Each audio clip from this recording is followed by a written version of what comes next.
കേട്ടോ. ഇത്ര ഉള്ള വിഷയം എന്താ? കാന്തപുരത്തെ ചീത്ത പറഞ്ഞു എന്നുള്ളതാ, കാന്തപുരത്തെ ആക്ഷേപിച്ചു എന്നുള്ളതാ. ആ ഒരൊറ്റ കാര്യം നിങ്ങൾ അറിയുമോ?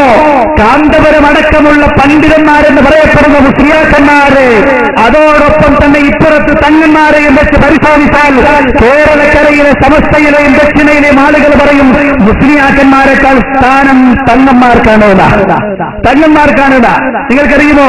വളരെ പ്രായമുള്ള സമസ്തയിലെ പണ്ഡിതന്മാര് പോലും ഒരു തങ്ങളൂട്ടി നടന്നു വരുന്ന കണ്ട ആ സമസ്തയിലെ പണ്ഡിതന്മാരെ എന്റെ ഉസ്താദ് അങ്ങനെ ചിലപ്പോൾ ഞാൻ ഉസ്താദിനോട് ചെല്ല ഉസ്താദെ എന്തിനാണ് ഈ ചെറിയ കുട്ടികൾ എങ്ങനെ ബഹുമാനിക്കണം? അപ്പൊ പറയാൻ അവര് ചെറിയതാണെങ്കിലും നമ്മളെക്കാൾ പാണ്ഡിത്യം കുറവാണെങ്കിലും അവർ നമ്മളെക്കാൾ മേലെയാണ്, അവർ റസൂലുള്ളാഹിന്റെ കുടുംബക്കാരാണ്. കണ്ടോ? അങ്ങനെ വരുമ്പോൾ ഒരു തങ്ങളെന്ന് പറയപ്പെടുന്ന ആള് ഒരു മുസ്ലിയാരെ കുറിച്ച് എന്തെങ്കിലും പറഞ്ഞു എന്ന് പറഞ്ഞ് ഈ ജാതി തോന്നിവാസം പറയാൻ പറ്റുമോ? നിങ്ങളെന്ന് ആലോചിച്ച് നോക്കും. ഞാൻ പറയുന്നത് മുജാഹിദുകളെ കുറിച്ച് ആ ജാതി തോന്നിവാസങ്ങളാ പറഞ്ഞു വരുത്തിയത്. അതുകൊണ്ടാണ് ഞാനത് ചെയ്യേണ്ടി വന്നത്. അതുകൊണ്ട് അറിഞ്ഞുകൊള്ളുക, കേരളത്തരം എല്ലാത്തരം ഭിന്നിപ്പുകളുടെയും എല്ലാത്തരം തോന്നിവാസങ്ങളുടെയും എല്ലാത്തരം പ്രതികാടുകളുടെയും എല്ലാത്തരം കച്ചവടങ്ങളുടെയും പിന്നിൽ പ്രവർത്തിച്ച വിഭാഗം ഇവിടുത്തെ കാന്തപുരം വിഭാഗമാണ്. അത് എന്താ കാര്യം എന്താണെന്ന് ഞാൻ പറയുന്നില്ല, അത് കാശ്മീരുകൾ തന്നെ പറയട്ടെ. ആ വിഭാഗത്തിൽ രണ്ട് തരത്തിലുള്ള ജനങ്ങളാണുള്ളത് എന്ന് ഞാൻ മനസ്സിലാക്കും. ഒന്ന് തനി സഫീർ, പച്ചപ്പൊട്ടൻ എന്ന് പറയാം. അതായത് അണ്ണാക്കുന്ന ശബ്ദം ഉണ്ടായാലാണ് യഥാർത്ഥ സുന്നത്തി ജമാഅത്ത് എന്ന് മനസ്സിലാക്കുന്ന പച്ചപ്പൊട്ടൻ ഒന്ന്. രണ്ട്, ത്വാലിബു ദുനിയ, കച്ചവടത്തിന് കൂടിയാകും.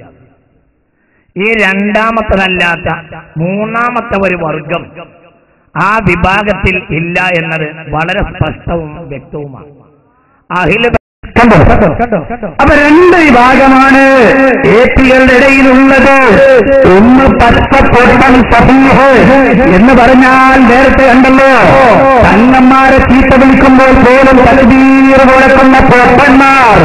ആ ജാതി പച്ചപ്പൊട്ടനാണ് ഒരു വിഭാഗമെങ്കിൽ, രണ്ടാമത്തെ വിഭാഗം ത്വാലിബു ദുനിയ എന്ന് പറഞ്ഞാൽ സമ്പത്ത് മാത്രം ആഗ്രഹിക്കുന്ന വിഭാഗം, സമ്പത്തിന്റെ പിന്നാലെ പോകുന്ന വിഭാഗം. ഈ രണ്ടല്ലാതെ മൂന്നാമതൊന്നില്ല എന്ന് ഇതാ കൃത്യമായി പറയുകയാണ് എന്റെ പ്രിയപ്പെട്ട സഹോദരന്മാരെ. എന്റെ പ്രിയപ്പെട്ട സഹോദരന്മാരെ പരിശോധിക്കണം, മനസ്സിലാക്കണം. അല്ലാഹു സുബ്ഹാനഹു വ തആല പഠിപ്പിച്ച ആശയത്തെ കച്ചവടവൽക്കരിച്ചപ്പോ പണ്ഡിത പുരോഹിതന്മാരെ പറയുന്നതിന് അപ്പുറത്തേക്ക് പോകാതെ അത് സമ്പൂർണമായും കൊണ്ടുവിടാതെ വിഴുങ്ങിയതുകൊണ്ടാണ് ഈ വിഭാഗത്തിന് ഇങ്ങനെ ഒരു അവസ്ഥയുണ്ടായത്. അതുകൊണ്ട് എന്റെ പ്രിയപ്പെട്ട സഹോദരന്മാരെ, നമ്മളെ സംബന്ധിച്ചിടത്തോളം ഓരോ വിഷയത്തിനും കൃത്യമായ തെളിവിന്റെ അടിസ്ഥാനത്തിലാണ് നമ്മൾ സംസാരിക്കുന്നത്. നിങ്ങളൊന്ന് ആലോചിച്ച് നോക്കൂ എന്റെ പ്രിയപ്പെട്ട സഹോദരന്മാരെ.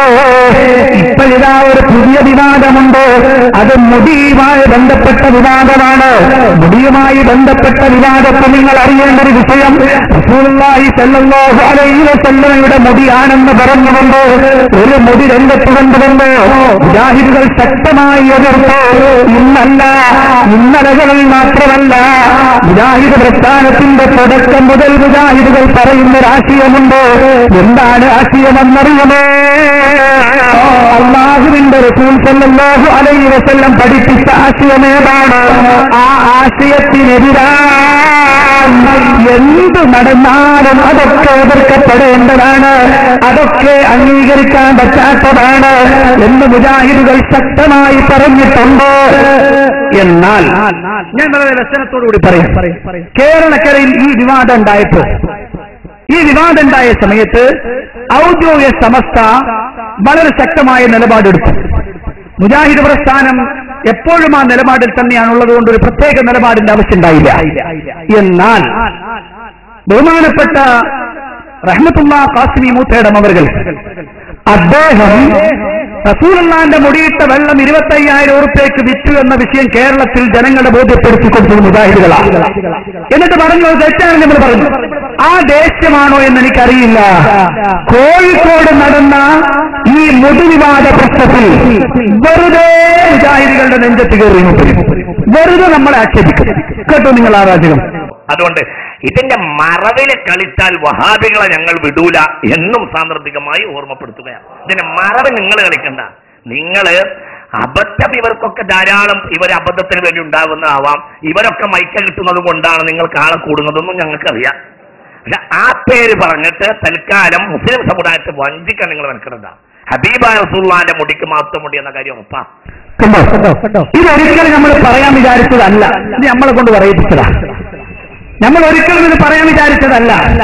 എന്തിനാണ് ആ വിഭാഗത്തിന് മറുപടി പറയുമ്പോൾ എന്തിനാണ് മുജാഹിദുകളെ ചീത്ത വിളിച്ചത്? ഞങ്ങൾ ഒന്നുവരെ റസൂലുള്ളാഹിന്റെ മുടിക്ക് പ്രത്യേകതയില്ല എന്ന് പറഞ്ഞിട്ടില്ല, ഒരു അരവരി പോലും എഴുതിയിട്ടില്ല. കശ്മീർ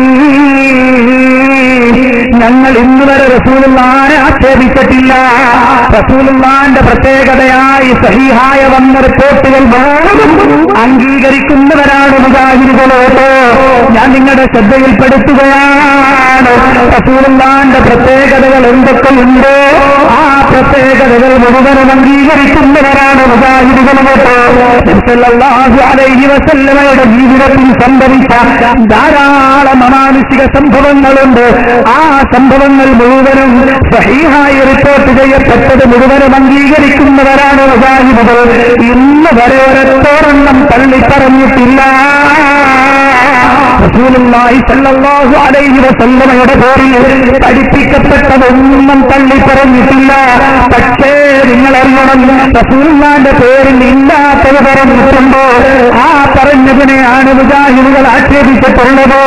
നിങ്ങൾക്കറിയുമോ റസൂലുള്ളാഹി സ്വല്ലല്ലാഹു അലൈഹി വസല്ലം അവിടുത്തെ ശരീരത്തിന് പ്രത്യേകതയുണ്ട്, അവിടുത്തെ വിയർപ്പിന് പ്രത്യേകതയുണ്ട്, അവിടുത്തെ മുടിക്ക് പ്രത്യേകതയുണ്ട്, അവിടുത്തെ ശരീരവുമായി ബന്ധപ്പെട്ട വസ്തുക്കൾക്ക് പ്രത്യേകതയുണ്ട്. അതിനൊക്കെ ബറക്കത്തുണ്ട്. അതൊക്കെ സഹാബികൾ ചെയ്തിട്ടുള്ളതുമാണ്. ഇത് മുജാഹിദുകൾ അംഗീകരിക്കുന്നതാണ്. പക്ഷേ റസൂലുള്ളാഹിന്റെ മുടിയിട്ട വെള്ളം സഹാബത്ത് കുടിച്ചു എന്ന് സഹിയായി റിപ്പോർട്ട് ചെയ്യപ്പെട്ടതിന്റെ പേരിൽ പിൽക്കാലത്ത് വന്ന ആരുടെയെങ്കിലും മുടിയിട്ട വെള്ളം കുടിക്കാൻ അതിന് തെളിവില്ല എന്നാ മുജാഹിദുകൾ പറഞ്ഞത്. റസൂലുള്ളാഹിന്റെ വിയർപ്പ് ഉമ്മു സലൈം റളിയല്ലാഹു അൻഹയോടൊത്ത് മഹദി അവരുകളെടുത്ത് ബർക്കത്തിന് ഉപയോഗിച്ചിട്ടുണ്ട്. അത് സഹിയായി വന്നതാണ്. അതിന്റെ പേരിൽ വേറെ ആരുടെയെങ്കിലും വിയർപ്പ് ബർക്കത്തിന് ഉപയോഗിക്കുന്നത് തെറ്റാണ്. ഇതാണ് മുജാഹിദുകൾ പറഞ്ഞത്. അത് റസൂലുള്ളാഹിൽ മാത്രം നിശ്ചിതമാണ്. അത് റസൂലുള്ളാഹിൽ മാത്രം നിശ്ചിതമാണ്. അത് എന്റെ വാചകമല്ല, മുജാഹിദുകളുടെ വാചകമല്ല, മറിച്ച് കഴിഞ്ഞുപോയ പണ്ഡിതന്മാരുടെ വാചകമാണ്. ഇബ്നു റജബുൽ ഹംബലി എന്ന ഹംബലി മദ്ഹബിലെ പ്രധാനപ്പെട്ട പണ്ഡിതൻ രേഖപ്പെടുത്തിയിട്ടുണ്ട്. മഹാനായ മറ്റ് പല പണ്ഡിതന്മാരും രേഖപ്പെടുത്തിയിട്ടുണ്ട്. അങ്ങനെ പണ്ഡിതന്മാർ രേഖപ്പെടുത്തി വെച്ചതാ റസൂലുള്ളാഹിക്ക് മാത്രമേ അതിൽ ബറക്കത്തുള്ളൂ, റസൂലുള്ളാഹിന്റേത് മാത്രമേ ബറക്കത്തുള്ളൂ, അല്ലാത്തതൊന്നും ബറക്കത്തില്ലാത്തതാണ്. അതിന്റെ പേരിൽ ആരും മറ്റൊരാളുടെ പേരിൽ ഖിയാസാക്കേണ്ടതില്ല. നിങ്ങൾ നോക്കൂ, ഈ ഉമ്മത്തിലെ ഏറ്റവും പ്രധാനപ്പെട്ടതാണ് മഹാനായ സിദ്ദീഖുൽ അക്ബർ റളിയല്ലാഹു അൻഹു ആണ്. ആ സിദ്ദീഖുൽ അക്ബർ റളിയല്ലാഹു അൻഹുവിന്റെ മുടിക്ക് ബറക്കത്തില്ല, അദ്ദേഹത്തിന്റെ വിയർപ്പിന് ബറക്കത്തില്ല. അത് സഹാബികൾ പരസ്പരം ഉപയോഗിച്ചില്ല. ആ സഹാബികളുടെ സാഹചര്യങ്ങൾ ഉപയോഗിച്ചിട്ടില്ല. ഇത് ചരിത്രത്തിൽ തെളിയിക്കപ്പെടാത്ത സംഗതിയാണ്. അത് ചെയ്തം കൊണ്ട് അതിനെ ആ മുജാഹിദുകൾ എതിർത്തത്.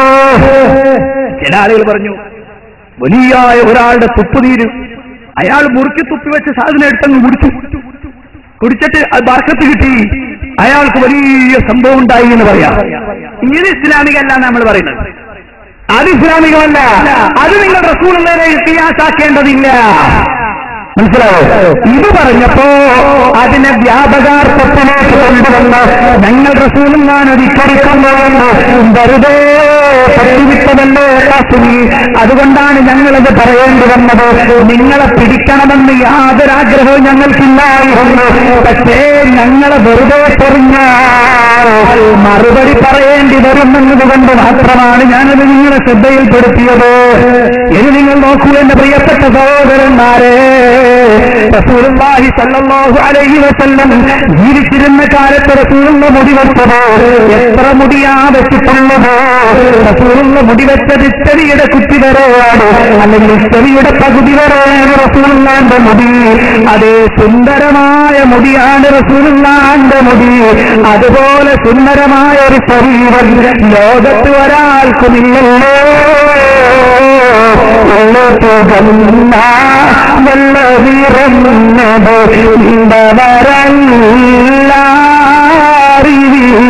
അല്ലാതുറിയവർ നല്ല തടിമുഖം ഭക്തമിലാവോ. സുന്ദരമായ മുഖത്തിന്റെ ഉടമയാണ് റസൂലുള്ളാഹ്. ആ പിരികങ്ങൾ കണ്ടാൽ തന്നെ എന്തൊരു ഭംഗിയാണ്, വിടർന്ന കണ്ണുകൾ എന്തൊരു ഭംഗിയാണ്. ആകാശത്തിൽ ധരിച്ചു നിൽക്കുന്ന, ആകാശത്തു നിലാവലകൾ പൊഴിച്ചു നിൽക്കുന്ന ചന്ദ്രബിംബമുണ്ടല്ലോ, ആ ചന്ദ്രബിംബത്തെക്കാൾ പ്രശോഭിതമായ മുഖമാണ് മുഹമ്മദ് റസൂലുള്ളാഹ് സല്ലല്ലാഹു അലൈഹി വസല്ലം. ആ പ്രവാചകൻ നടന്നു വന്നത് കാണാൻ എന്തൊരു ചന്തമാണ്, എന്തൊരു സൗന്ദര്യമാണ്. ആ സൗന്ദര്യത്തെ കടപിടിക്കാൻ പറ്റിയ ഒരു മനുഷ്യൻ ഈ ഭൂമിയിലും പ്രസവിച്ചിട്ടില്ല, ഖിയാമത്ത് നാൾ വരെ പ്രസവിക്കുകയുമില്ല.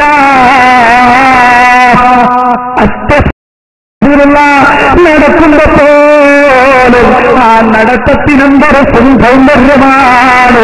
അതേ കുതികാല് താഴത്തെ വിട്ടാതെ മുൻകാലുകൾ കൊണ്ട് മാത്രം നടന്നു പോയിരുന്നു സയ്യിദുനാ മുഹമ്മദ് റസൂലുള്ളാഹ് സല്ലല്ലാഹു അലൈഹി വസല്ലം. അത് ആ റസൂലുള്ളാഹി സല്ലല്ലാഹു അലൈഹി വസല്ലമയുടെ ശരീരത്തിന് എന്തൊരു സുഗന്ധമാണ്. എന്തിനേ അങ്ങ് അത്ര ദിവസുന്നത്? വേണ്ട വേണ്ട, അത്തറിനേക്കാൾ എത്രയോ സുന്ദരമാണ്. എന്തൊരു സൗന്ദര്യമാണ്, എന്തൊരു സുഗന്ധമാണ് റസൂലുള്ളാഹിന്റെ ശരീരത്തിന്. മഹാനായ അനസ് റളിയല്ലാഹു അൻഹു പറയുന്നു, മാശമംതു അൻബിറൻ ഖത്തല മിസ്ക അത്യബു മിൻ റീഹി റസൂലില്ലാഹ്. അല്ലാഹുവിന്റെ റസൂലിന്റെ സുഗന്ധത്തെക്കാൾ, ശരീരത്തിന്റെ സുഗന്ധത്തെക്കാൾ നല്ലൊരു കസ്തൂരി ഞാൻ മണത്തിട്ടില്ല, ഒരു അമ്പറും ഞാൻ മണത്തിട്ടില്ല. അത്ര സുന്ദരമായ, അത്ര സൗന്ദര്യമുള്ള, അത്ര സുഗന്ധപൂരിതമായ ശരീരമാണ് റസൂലുള്ളാഹിന്റെ. എപ്പോഴും മിസ്വാക്ക് ചെയ്തുകൊണ്ടിരിക്കുന്ന റസൂലുള്ളാഹ്, വായിൽ നിന്ന് ദുർഗന്ധമില്ലാത്ത റസൂലുള്ളാഹ്. പോകുന്ന അവസാനത്തെ നിമിഷം, പോകുന്ന അവസാനത്തെ നിമിഷം ഐശ്വര്യയുടെ മടിത്തട്ടിലതായ റസൂലുള്ളാഹ് കിടക്കുന്നു. റസൂലുള്ളാഹി സ്വല്ലല്ലാഹു അലൈഹി വസല്ലം കിടപ്പിലാണ്. ആ സമയത്തതാ അബ്ദുറഹ്മാൻ റളിയല്ലാഹു അൻഹു കടന്നു വരുന്നു. അദ്ദേഹത്തിന്റെ കയ്യിൽ ഒരു അറാഖിന്റെ കൊള്ളിക്കഷ്ണമുണ്ട്. ഒരു അറാഖിന്റെ കഷ്ണം സ്വല്ലല്ലാഹു അലൈഹി വസല്ലം എന്ന് നോക്കുന്നു. കാരണം റസൂലുള്ളാഹി എപ്പോഴും പല്ല് തേക്കുന്ന വിഷമാണ്. നിസ്കരിക്കാനും ആരും പല്ല് തേക്കും, ഭക്ഷണം കഴിച്ചാലും പല്ല് തേക്കും, കിടക്കുന്നതിന് മുമ്പ് പല്ല് തേക്കും, എപ്പോഴും പല്ല് തേക്കുന്ന സ്വഭാവമുണ്ട് റസൂലുള്ളാഹിക്ക്. അതാ മരിക്കാൻ പോകുന്ന സമയത്ത് അബ്ദുറഹ്മാൻ റളിയല്ലാഹു അൻഹുവിന്റെ കയ്യിലിരിക്കുന്ന അറാഖിന്റെ കൊള്ളിക്കഷ്ണം കണ്ട് നബിതങ്ങൾ വല്ലാതെ സന്തോഷിക്കുന്നു. റസൂലുള്ളാഹിയുമായി നീണ്ട 9 വർഷത്തെ ജീവിതം നയിച്ച പ്രവാചകന്റെ ചൂടും ചൂടുതറിഞ്ഞ സയ്യിദത്തുനാ ആയിഷത്തു സിദ്ദീഖ റളിയല്ലാഹു അൻഹാ നബി അവർ ചോദിക്കുന്നു, നബിയേ അങ്ങേക്കിപ്പോൾ പല്ല് തേക്കണമോ ഹബീബേ? അതേ എന്ന് പ്രവാചകൻ അങ്ങെന്ന് വിളിക്കുമ്പോ അദ്ദേഹത്തിന്റെ കയ്യിൽ നിന്ന് അറാഖിന്റെ കഷ്ണമിന്ന് വേണമെന്ന്. അതാ അത് വല്ലാതെ പരിപരുത്തതാണ്. അതിന് വാങ്ങിയിട്ട് റളിയല്ലാഹു അൻഹു തന്റെ വായിലിട്ട് ചവച്ച് പദം വരുത്തി. എന്നിട്ട് റസൂലുള്ളാഹിക്ക് പല്ല് തേക്കാൻ വേണ്ടി കൊടുക്കുന്നു. റസൂലുള്ള വൃത്തിയായി പല്ല് തേച്ചു. അതിനുശേഷം റസൂലുള്ള ഒന്നും കൊടുത്തിട്ടില്ല, ഒന്നും കഴിച്ചിട്ടില്ല. സംഭവം ധരിച്ചുകൊണ്ട് പറയുന്നു, അല്ലാഹു സുബ്ഹാനഹു വ തആല ഏറ്റവും കൂടുതൽ ഇഷ്ടപ്പെട്ട എന്റെ ഭർത്താവായ മുഹമ്മദ് റസൂലുള്ളാഹി സല്ലല്ലാഹു അലൈഹി വസല്ലം പാസാകുമ്പോൾ അവിടുത്തെ അവിടുത്തെ അവസാനമായി അല്ലാഹു വർദ്ധിച്ചു കൊടുത്തത് എന്റെ തുപ്പുനീരിൽ അവിടുത്തെ തുപ്പുനീരിനാണ് അല്ലാഹു ഒരുമിപ്പിച്ചാണ് മുട്ടിയേക്ക് വിട്ടതെന്ന സയ്യിദത്തുനാ സിദ്ദീഖ റളിയല്ലാഹു അൻഹാ. എന്റെ പ്രിയപ്പെട്ട സഹോദരന്മാരെ, ഞാൻ പറഞ്ഞു വരുന്നത് അത്രത്തോളം ശുദ്ധി സൂക്ഷിച്ച, അത്രത്തോളം സുഗന്ധം, അത്രത്തോളം കൃഷ്ണനായ മുഹമ്മദ് റസൂലുള്ളാഹ് സല്ലല്ലാഹു അലൈഹി വസല്ലം, ആ പ്രവാചകൻ സല്ലല്ലാഹു അലൈഹി വസല്ലമയെ ഇന്ന് വരെ മുജാഹിദുകൾ ചീത്ത വിളിച്ചിട്ടില്ല, മുജാഹിദുകൾ ആക്ഷേപിച്ചിട്ടില്ല, റസൂലുള്ളാഹിക്കുള്ള ഒരു ഗുണവും ഞങ്ങൾ നിഷേധിച്ചിട്ടില്ല, റസൂലുള്ളാഹിന്റെ ശരീരത്തിന്റെ ബറക്കത്ത് നിഷേധിച്ചിട്ടില്ല. പക്ഷേ കേരളത്തിലുടനീളം ഇത് തെറ്റിദ്ധരിപ്പിച്ചു, ആളുകൾക്കിടയിൽ തെറ്റിദ്ധരിപ്പിച്ചു. അതുകൊണ്ടാണ് എന്റെ പ്രിയപ്പെട്ടവരെ കരുത പറയേണ്ടി വന്നത്. അപ്പൊ റസൂലുള്ളാഹിയുടെ മുടി അത് കവിക്കുറ്റി വരെ മാത്രമേ ഉണ്ടായിരുന്നുള്ളൂ, നീളമുള്ള മുടി റസൂലുള്ള വെച്ചിരുന്നില്ല. എന്നാൽ എന്റെ പ്രിയപ്പെട്ടവരെ, ഇന്ന് കാന്തപുരവിഭാഗം കൊണ്ടുവന്ന മുടിയുടെ നീളം എത്രയാ മുടിയുടെ നീളം? അതാ മുടിയുടെ നീളം 1 മീറ്ററോളമുണ്ട് എന്നാൽ ഇപ്പോൾ അതിനൊരു പുതിയ പദമുണ്ട്. എന്താണ് കഥ എന്നറിയുമോ? ഇവിടുത്തെ സമസ്ത വിഭാഗത്തിന് മറുപടി പറഞ്ഞുകൊണ്ട് പേരോട് അബ്ദുറഹ്മാൻ സഖാഫി പ്രസംഗിക്കുമ്പോ മറുപടി പറയുന്നത് കേട്ടോളൂ. നബി സല്ലല്ലാഹു അലൈഹി വസല്ലം നിങ്ങൾ തലയിൽ മുടി വെച്ചിരുന്ന സമയത്തുള്ള നീളമാണ് നേരത്തെ നമ്മൾ പറഞ്ഞത്. ആ മുടി വഫാത്തിന് ശേഷം നീണ്ട സംഭവങ്ങളുണ്ട് എന്നാണ് അബ്ദുൽ ഗനി നാബിൽ സല്ലല്ലാഹു. അബ്ദുൽ ഗനി നാബിൽ സല്ലല്ലാഹു പറഞ്ഞ് നബി സല്ലല്ലാഹുവിന്റെ തലേന്ന് നീളുണ്ടായിരുന്നല്ല, തലയിൽ നിന്ന് കളഞ്ഞ മുടി പിന്നീട് സൂക്ഷിക്കപ്പെട്ട പണ്ഡിതന്മാരുടെ അടുക്കൽ വെച്ച് അത് നീളം കൂടി വന്നിട്ടുണ്ട് എന്ന് അബ്ദുൽ ഗനി നാബിൽ സല്ലല്ലാഹു പറഞ്ഞു. അല്ലെ, തലയിലുള്ള സമയത്ത് അവിടുന്ന് മുടി നീളുമ്പോൾ അത് കാതിന് കണക്കായി വെട്ടിക്കളയാറുണ്ട് എന്നാണ്. ഇപ്പൊ വഫാത്തിന്റെ ശേഷം ആ മുടി നീളുകയാണെങ്കിലോ കാതിന് കണക്കായിട്ട് വെട്ടാൻ കഴിയും. കാരണം തലയിലല്ലല്ലോ ഉള്ളത്, തലയിലുണ്ടെങ്കിലല്ലേ കാതിന് കണക്കായിട്ട് വെട്ടേണ്ടുള്ളൂ. ഇപ്പൊ കാതിന്റെ തലയിലല്ലല്ലോ ഉള്ളത്. ഞാൻ പറഞ്ഞ മനസ്സിലായിരുന്നു. നബി സല്ലല്ലാഹു അലൈഹി വസല്ലം തങ്ങൾ തുണി ഉടുക്കുന്ന സമയത്ത് നിര്യാണിക്കലായ തുണി താഴാറില്ല. ഇപ്പൊ മനസ്സിലായോ? ആ തുണി ഒരാൾ ബർക്കത്തിന് വേണ്ടി എടുത്ത് ഉപയോഗിക്കുമ്പോ അയാളെ ചെയ്തു ആ തുണി കഫൻ തുണിയായിട്ട് ഉപയോഗിക്കുമ്പോൾ കാലടക്കം അങ്ങോട്ട് മറച്ചു. അപ്പൊ ചോദിക്കാൻ നബി സല്ലല്ലാഹു അലൈഹി വസല്ലം തങ്ങളുടെ തുണി അവിടുത്തെ നിര്യാണിക്കലായ താഴാറുണ്ടായിരുന്നോ? ഇല്ല. നബി തങ്ങൾ ഉടുക്കുമെന്നായില്ല. കഫൻ ചെയ്യുമ്പോൾ ഇയാളെ മയ്യത്തിന് എന്ത് ചെയ്തിട്ടുണ്ട്? ബർക്കത്തിന് വേണ്ടി കഫൻ ചെയ്യുമ്പോ ആ തുണി താണിട്ടുണ്ട്. അത് മറ്റേതിനെതിരാ ഇതായിരിക്കാം മനസ്സിലാത്തത്. ആളുകൾ വിഡ്ഢിയാക്കുക ചോദ്യം ചോദിച്ചിട്ട്. അപ്പോ ആളുകളെ വിഡ്ഢിയാക്കാൻ മൂപ്പര് ചോദ്യം ചോദിച്ചിട്ട് ആർക്കാ മനസ്സിലാവാത്ത? മൂപ്പർക്ക് എന്നെ മനസ്സിലാവണില്ല. അതാ തപ്പണ്. എന്റെ പോട്ടൻ സഖാഫി, ഞാൻ അങ്ങനെ വിളിക്കുന്നില്ലെങ്കിൽ ക്ഷമിക്കണം കേട്ടോ, ക്ഷമിക്കണം നിങ്ങൾ. കാരണം അങ്ങനെ വിളിക്കാതിരിക്കാൻ പറ്റുന്നില്ല. ആ ജാതി വിഡ്ഢിത്തരല്ലേ മൂപ്പര് പറഞ്ഞു. ഒരാളുടെ വസ്ത്രം അത് എത്ര നീളം ഉണ്ടെങ്കിലും കഫൻ പൊതിയുമ്പോ കാലടക്കം പൊതിയണ്ടേ? അപ്പൊ ഏതെങ്കിലും ഒരു കുട്ടി ചോദിക്കോ നെരിയാണിക്ക് താഴെ പോയോ എന്ന് ചോദിക്കോ? എന്ത് ജാതി പത്തുവയാണിത്? വെറുതെ അല്ല അലവിക്കുട്ടി പൈസ പറഞ്ഞത്. ഇയാളുടെ പത്തുവ മുഴുവനും വിട്ടിട്ടാണ്. അലവിക്കുട്ടി പൈസ എന്ന് പറഞ്ഞ ഒരാളുണ്ട് ഈ വിഭാഗത്തിൽ, സമസ്ത വിഭാഗത്തിൽ. അദ്ദേഹം പറയുന്നുണ്ട് ഇയാളുടെ പത്തുവ മുഴുവനും വിട്ടിട്ടാണ്. ഈ ജാതി വിട്ടിട്ട് പറഞ്ഞു. എന്താ പറഞ്ഞ് മുടി നീളുന്ന കാര്യം അബ്ദുൽ ഗനി നാബിൽ ശ്രദ്ധിക്കുമ്പോ ഒരു പറഞ്ഞു. എവിടെയാ പറഞ്ഞത്? അത് കിതാബുണ്ട്, ജവാഹിറുൽ ബിഹാർ എന്ന കിതാബിന്റെ പേര്. ആ കിതാബ് എഴുതി ആടാരെന്നറിയോ? യൂസുഫ് നബ്ഹാനിയാ. അയാളാ എഴുതിയ കിതാബ്. അതിന് ഞാൻ ഏതായാലും മറുപടി പറയുന്നില്ല. നീളുവോ ഇല്ലേ എന്ന് അറിയേണ്ടത് ഇതേ വിഷം വിശ്വസിക്കുന്ന ആളുകൾ പറയണമല്ലോ. ബഹുമാനപ്പെട്ട അമ്പലക്കട വയസ്സ് പറയട്ടെ, എന്താണ് അതിന്റെ തെളിവ്? ജവാഹിറുൽ ബിഹാറിൽ പറയുന്നത് യൂസുഫ് നബ്ഹാനിന്റെ പുസ്തകം.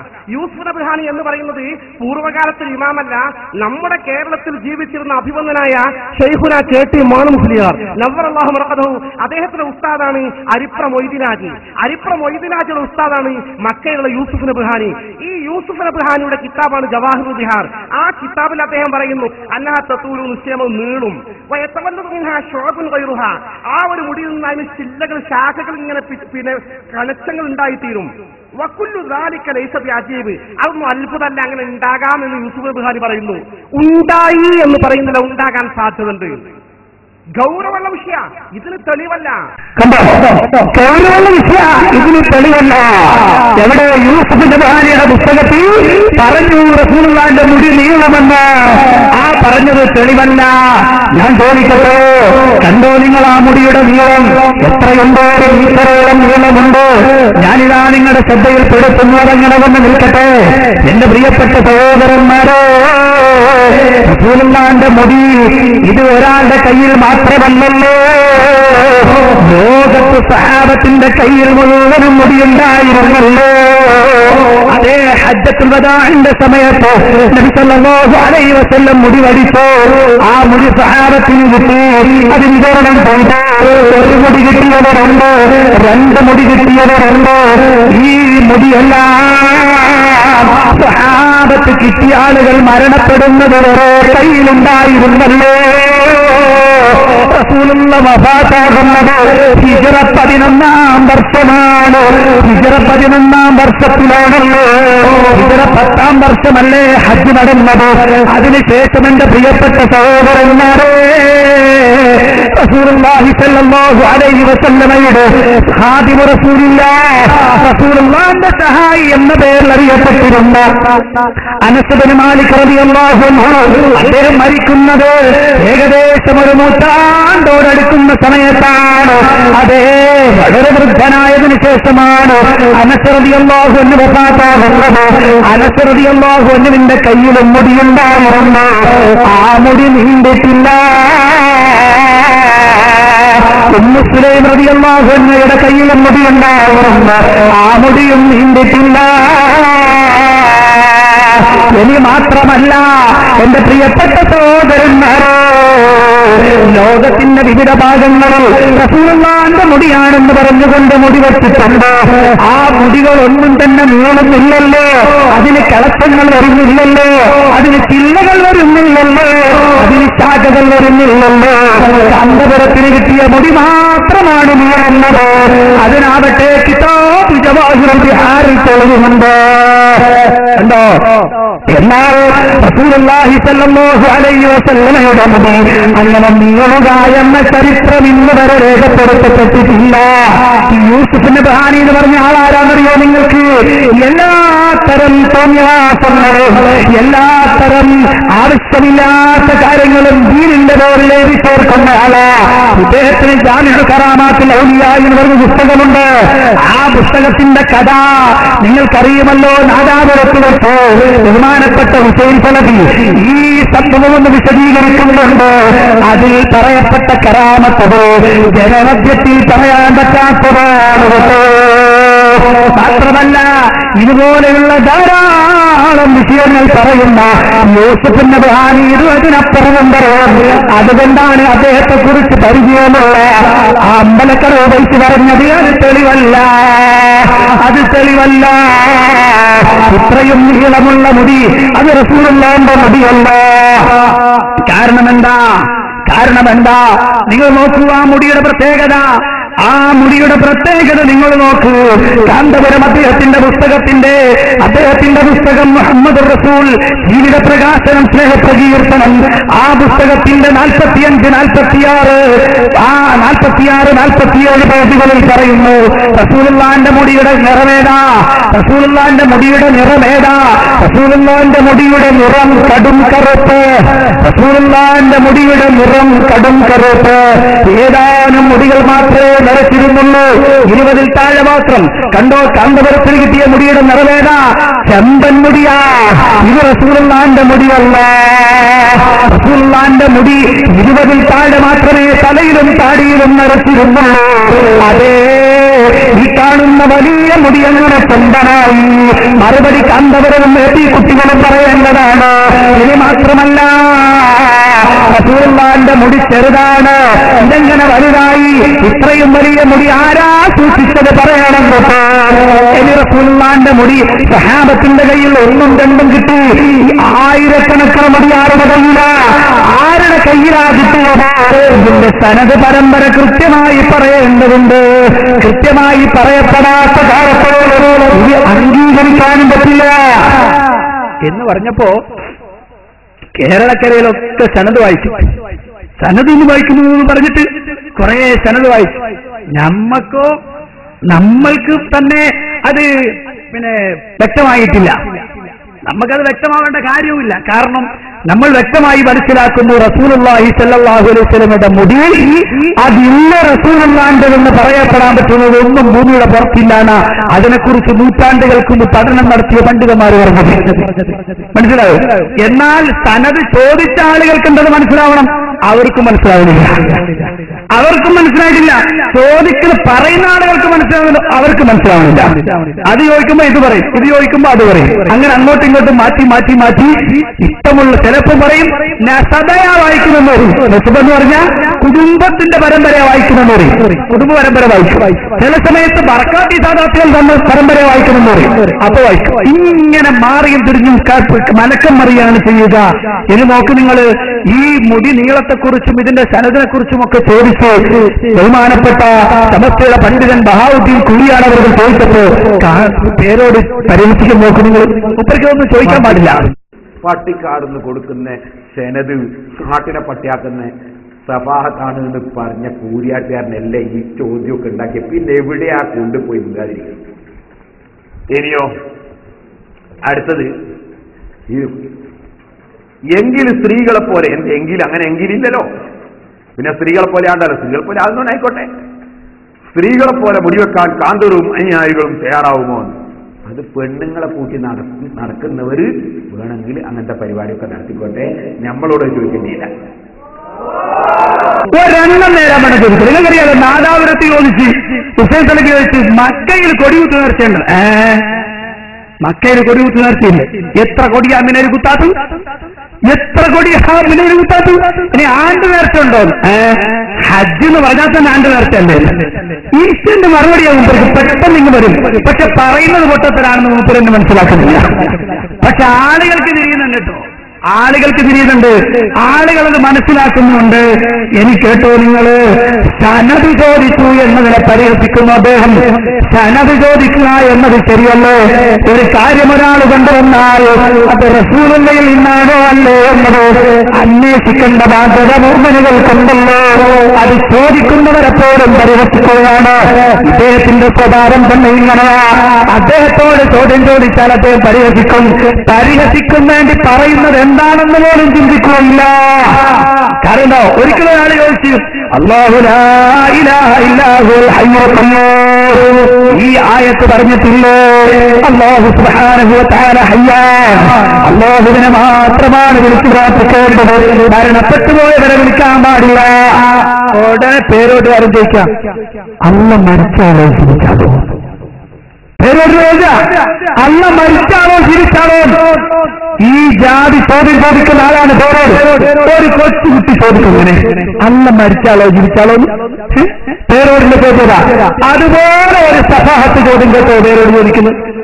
ഞാൻ ചോദിക്കുന്നേ, നിങ്ങൾക്ക് ഈ ലേബർ റൂമിൽ നിന്ന് ഈ കുട്ടിയെ കൊണ്ടുവന്ന് തന്നപ്പോ നിങ്ങൾക്ക് അവിടെ സംശയം ഉണ്ടായോ? കൊണ്ടുവന്ന ആളാരാ? മുത്തക്കിയായ തേജുകരിക്കുന്ന ആളാ കൊണ്ടു തന്നെ? നിങ്ങളെ സ്വന്തം ഭാര്യയാണെങ്കിലോ അപ്പം ബോധം കെട്ട് വീണതുമാണ്. ഇനി സ്വന്തം ഭാര്യ എന്ന് പറഞ്ഞാലോ ഒറ്റ പെണ്ണ് പറഞ്ഞാൽ സാക്ഷിക്ക് പറ്റുമോ? രണ്ട് പെണ്ണില്ല, രണ്ടാണില്ലാതെ എന്നാണ് എനിക്ക് സ്വീകരിക്കാൻ പറ്റും കേട്ടോ. എന്താ മുമ്പ് പറഞ്ഞത്? ലേബർ റൂമിൽ നിന്ന് കുട്ടിയെ കൊണ്ടുവന്ന സമയത്ത് നിങ്ങൾ ചോദിച്ചോ ഈ കുട്ടി എന്തെന്നെയാണോ എന്ന്? നിങ്ങൾ സനത് ചോദിച്ചോന്നാത്ത മുപ്പര് ചോദിച്ചു. എന്തിന് മുടിയുടെ സനത് എവിടെ ചോദിച്ചപ്പോ? അപ്പൊ മറുപടി കൊടുക്കേണ്ടത് നമ്മളല്ല. എന്തായാലും ചോദിച്ചത് ഞാനല്ല, നമ്മളല്ല. മറുപടി കൊടുക്കേണ്ടത് നമ്മളല്ലല്ലോ. ചോദിക്കപ്പെട്ടത് ചോദിച്ചയാള് സമസ്തയിലെ പണ്ഡിതന്മാരാണ്. അവരെ തന്നെ കൊടുക്കണമല്ലോ അതിന് മറുപടി. ആ മറുപടി കൂടി കേട്ടോ. വളരെ കൃത്യമായി നമ്മളെ ഭാര്യമാരൊക്കെ പ്രസവിച്ച സ്ഥലങ്ങളുണ്ടല്ലോ, ആ ഹോസ്പിറ്റലുകളൊക്കെ കൊണ്ടുപോയി പ്രസവിച്ചാൽ ആ കുട്ടിക്ക് പ്രസവിച്ച സമയത്ത് തന്നെ ആ കുട്ടിയുടെ മാതാവിന്റെ പേരിലേക്ക് ചേർത്തിക്കൊണ്ട് ഒരു വളയം ആ കുട്ടിയുടെ കയ്യിൽ ധരിപ്പിക്കാറുണ്ട്. നമ്മുടെ കുട്ടിയുടെ കാര്യത്തിൽ നമുക്ക് ഒരു സംശയമല്ല, ഇങ്ങനത്തെ ഹോസ്പിറ്റലാണ് നമ്മൾ ലേബർ റൂമിൽ കൊണ്ടുപോകാറുള്ളത്. സാക്ഷാൽ പേരോടിന്റെ ഭാര്യയെ കൊണ്ടുപോയി പ്രസവിച്ച സ്ഥലത്ത് ഇങ്ങനെ ഒരു സ്റ്റിക്കർ കൊടുക്കുന്ന സംവിധാനം ഇല്ലെങ്കിൽ പേരോടിന്റെ മക്കളെ DNA ടെസ്റ്റ് എടുത്തുകൊണ്ട് നിങ്ങളാണ് തെളിയിക്കേണ്ടത്. ഞങ്ങൾക്കതിന്റെ ആവശ്യമില്ല. പരിപാടി കണ്ടോ? എന്താ പറഞ്ഞത്? ഭാര്യമാരെ പറയാൻ ഈ വിഷയത്തിൽ വലിച്ചെടുക്കുന്ന ഏർപ്പാട് കുട്ടിയാടി പേരോട് കൊണ്ടുപോയിട്ട് എന്തിന് മക്കളുടെ DNA ടെസ്റ്റ് ചെയ്യണം? കാരണം നിങ്ങൾക്ക് സ്ഥാനത്ത് കിട്ടണമോ? നിങ്ങൾക്ക് സംശയമുണ്ടല്ലോ, കൊണ്ടുപോയി ടെസ്റ്റ് ഞങ്ങൾക്ക് സംശയമില്ല. ഇതുപോലെ നിങ്ങളുടെ കയ്യിൽ കിട്ടിയിരിക്കുന്ന മുടി അത് വ്യാജമാണെന്നതിൽ ഞങ്ങൾക്ക് സംശയമില്ല. ഇതാ ഞങ്ങൾ പറയുന്നു, കാന്തപുരത്തിന്റെ കയ്യിലിരിക്കുന്ന 2 മുടിയുടെയും DNA ടെസ്റ്റ് നടത്തണം. എന്നാലേ ബോധ്യപ്പെടുകയുള്ളത് കാന്തപുരത്തിന്റെയാണ്. പക്ഷെ മറ്റേത് ഉറപ്പായിരിക്കുന്നത് അത് കാന്തപുരത്തിന്റെതല്ല. ആദ്യത്തത് കാന്തപുരത്തിന്റെതാണെന്നാണ് ഈ വിഭാഗത്തിലെ മുഴുവൻ ആളുകളും പറയാനുള്ളത്. അത് കാന്തപുരത്തിൽ. രണ്ടാമത്തെ മുടി ഉറപ്പാണ് അത് കാന്തപുരത്തിൻ്റെതല്ല, മറിച്ച് ഏതോ ഈജിപ്ഷ്യൻ പെണ്ണിന്റെതാണ്. ഏതോ ഈജിപ്തിലെ പെണ്ണിന്റെതാണ് എന്ന് ഉറപ്പാണ്.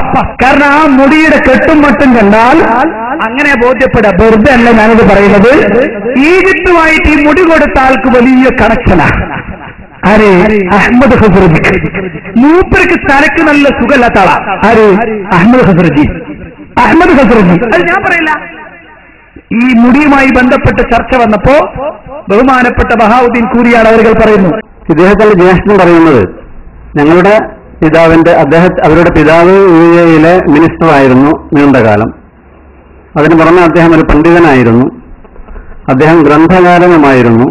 സമൂഹത്തിൽ വലിയ സ്ഥാനമുള്ള ആളായിരുന്നു. അദ്ദേഹത്തിന്റെ സന്ദർശനം കൊണ്ട് നമ്മുടെ കേരളവും അനുഗ്രഹീതമായിട്ടുണ്ട്. ഈ സന്ദർശന കാലത്തൊക്കെ നമ്മൾ അദ്ദേഹവുമായി ബന്ധപ്പെട്ട് വന്നിരുന്ന ആളുകളാണ്. ഈ വിഷയമുണ്ടായപ്പോൾ അദ്ദേഹത്തിന്റെ ബന്ധപ്പെട്ട കുടുംബത്തിൽപ്പെട്ട പല ആളുകളുമായും വിശിഷ്യ ഈ സഹോദരങ്ങളുമായും ബന്ധപ്പെട്ടു. അപ്പോൾ അതിൽ ഈ ഹസൻ എന്ന് പറയുന്ന സഹോദരനാണ് എഴുത്തിന് മറുപടി വന്നിട്ടുള്ളത്. നമ്മുടെ ഈ വിഷയം ഉണ്ടായപ്പോൾ മാത്രമല്ല, ഏകദേശം 1.5 വർഷം മുൻപ് 2009 ഡിസംബർ മാസത്തിൽ ഇത് സംബന്ധമായ ഒരു പ്രശ്നം ഉന്നീതമായി. അതായത് ഈ മുടിദാതാവ്, കേശദാതാവ് അഹമ്മദ് എന്നാണ് അദ്ദേഹത്തിന്റെ പേര്, അഥവാ ഈ എഴുത്തു തന്ന വ്യക്തിയുടെ അനുജൻ. അയാൾ ഈജിപ്തിൽ പോയി, ഞാൻ ലോകത്ത് ഉടനീളമുള്ള അൻസാർ എന്നതിൽ പറഞ്ഞിരുന്നു. അൻസാർ എന്ന് പറഞ്ഞാൽ മദീനയിൽ പ്രവാചകൻ ചെന്നപ്പോൾ പ്രവാചകന് അഭയം നൽകിയ മുസ്ലിമീങ്ങളാണ്. അൻസാറിൽപ്പെട്ട ഒരു കുടുംബമാണ് ഖസ്റജ്, അതാണ് ഖസ്റജി എന്ന് പറയുന്നത്. മറ്റൊരു കുടുംബം ഔസ്. 2 പ്രമുഖ കുടുംബങ്ങളാണ് അന്ന് മദീനയിൽ ഉണ്ടായിരുന്നത്. ഈ 2 കുടുംബത്തിന്റെയും ഏകകമാകുന്നു അൻസാർ. ലോകത്തുടനീളമുള്ള 54 മില്യൺ അൻസാറിന്റെ നായകനാണ് ഞാൻ, ലോകത്തുടനീളമുള്ള അൻസാറിന്റെ നേതാവായി എന്നെ തിരഞ്ഞെടുത്തിരിക്കുന്നു എന്ന് പറഞ്ഞ് 2009 ഡിസംബറിൽ ഈ അനുജൻ ജ്യേഷ്ഠനെ മെസ്സേജ് അയക്കാണ് ഈജിപ്തിൽ നിന്ന്.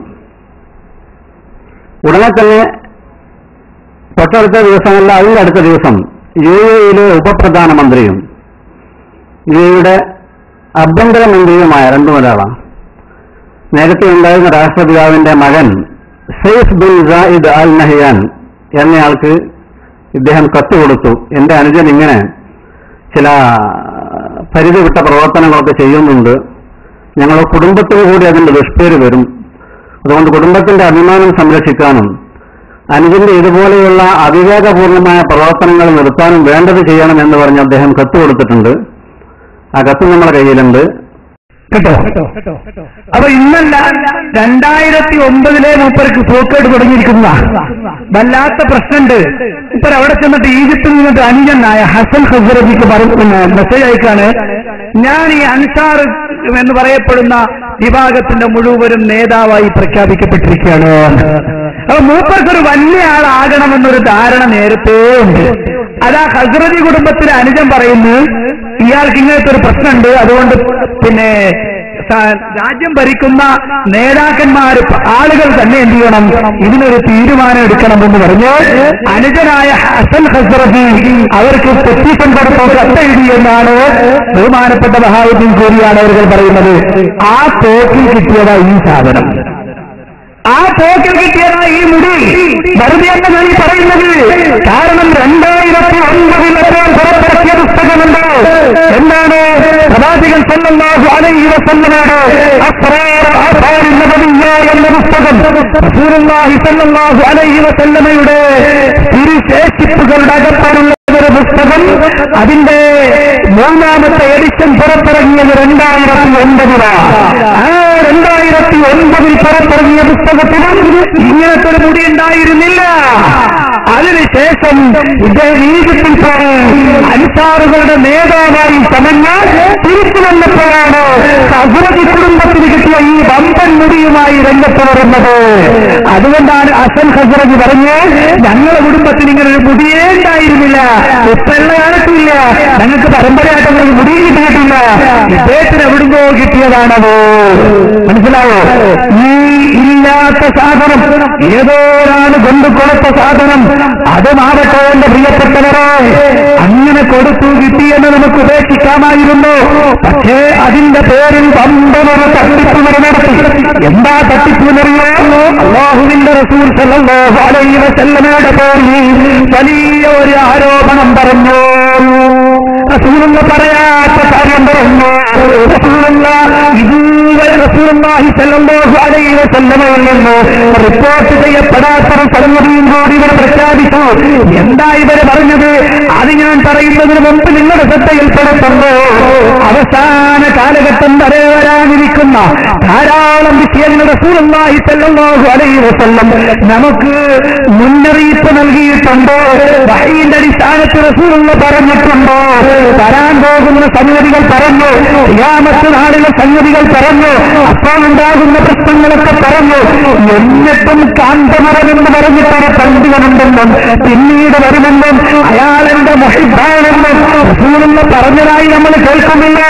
പക്ഷേ ഈ മുടി കൈമാറ്റ ചടങ്ങിൽ വെച്ച് അതുകൂടി നമ്മൾ കേൾക്കുകയാണ്. ഡോക്ടർ അഹ്മദ് ഖസ്റജി എന്ന് പറഞ്ഞ മനുഷ്യനുണ്ട്.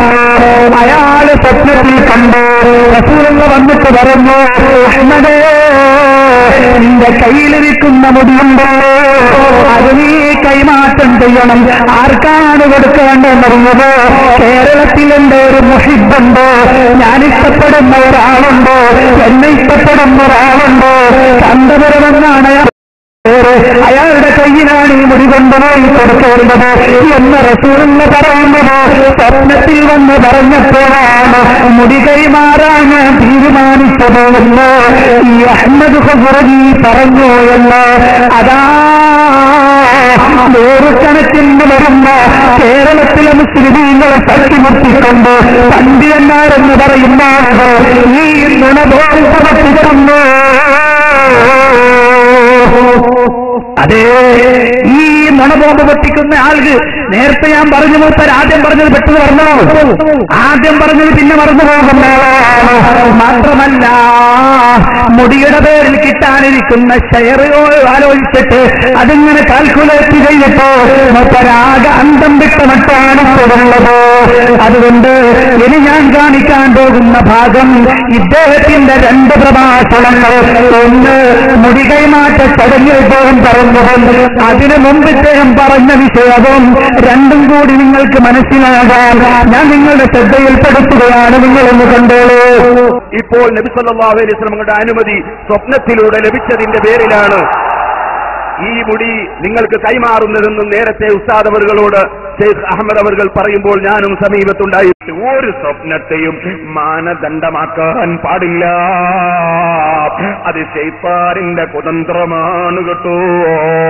ഇപ്പോൾ നബി സല്ലല്ലാഹു അലൈഹി വസല്ലമയുടെ അനുമതി സ്വപ്നത്തിലൂടെ ലഭിച്ചതിന്റെ പേരിലാണ് ഈ മുടി നിങ്ങൾക്ക് കൈമാറുന്നതെന്നും നേരത്തെ ഉസ്താദ് അവറുകളോട് ഷെയ്ഖ് അഹമ്മദ് അവറുകൾ പറയുമ്പോൾ ഞാനും സമീപത്തുണ്ടായി. ഒരു സ്വപ്നത്തെയും മാനദണ്ഡമാക്കാൻ പാടില്ല, അത് ശൈത്താനിന്റെ കുതന്ത്രമാണ് കേട്ടോ. അതോ പിശാചിന്റെ പണിയാണ് കേട്ടോ. ഇത് നേരത്തെ പറഞ്ഞതാണ്, പക്ഷേ ഷെയർ കിട്ടുമെന്നറിഞ്ഞപ്പോ അത് മറന്നുപോയി.